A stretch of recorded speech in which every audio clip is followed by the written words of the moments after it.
Jadi kesulitan belajar atau biasa disebut learning disabilities adalah suatu konsep multidisipliner yang digunakan dalam ilmu pendidikan, psikologi, dan dalam ilmu kedokteran. Nah, ada beberapa istilah yang mengarah pada kesulitan belajar, yaitu disfungsi otak minimal, gangguan neurologis, dialeksia, dan afasia perkembangan.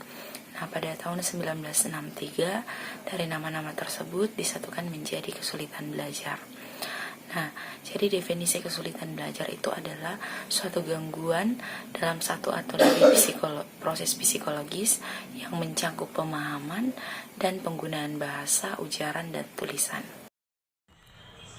Baik, selanjutnya yaitu pengertian bimbingan. Nah, bimbingan adalah suatu proses pemberian bantuan kepada individu agar individu dapat mengenal dirinya dan dapat memecahkan masalah-masalah di dalam hidupnya sendiri agar tercapai kemampuan untuk mengarahkan dirinya dan kemampuan untuk merealisasikan sesuai kemampuannya dalam mencapai penyesuaian diri dengan lingkungan sehingga ia dapat menikmati hidup dengan bahagia. Nah, dalam mengatasi kesulitan belajar yang dihadapi oleh siswa melalui pemberian bimbingan belajar merupakan bagian dari tugas guru sebagai pendidik. Nah, salah satu langkah awal dalam mengatasi kesulitan belajar tersebut adalah dengan mencari penyebab kesulitan belajar yang dialami oleh peserta didik, kemudian mencari solusi pemecahan yang tepat dan mengambil tindakan yang tepat untuk mengatasi kesulitan belajar yang dialami oleh siswa. Baik, terima kasih. Di sini saya akan melanjutkan materi yang telah dipaparkan oleh Saudari Nurmi, yaitu fungsi bimbingan.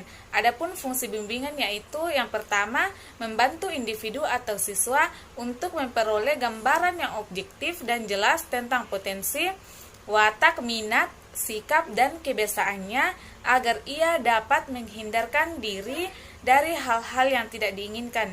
Yang kedua yaitu membantu individu atau siswa agar mendapat pendidikan yang sesuai dengan kebutuhan, bakat, minat, dan kemampuannya, dan membantu siswa itu untuk menentukan cara yang efektif dan efisien dalam menyelesaikan bidang pendidikan yang telah dipilihnya agar tercapai hasil yang diharapkan.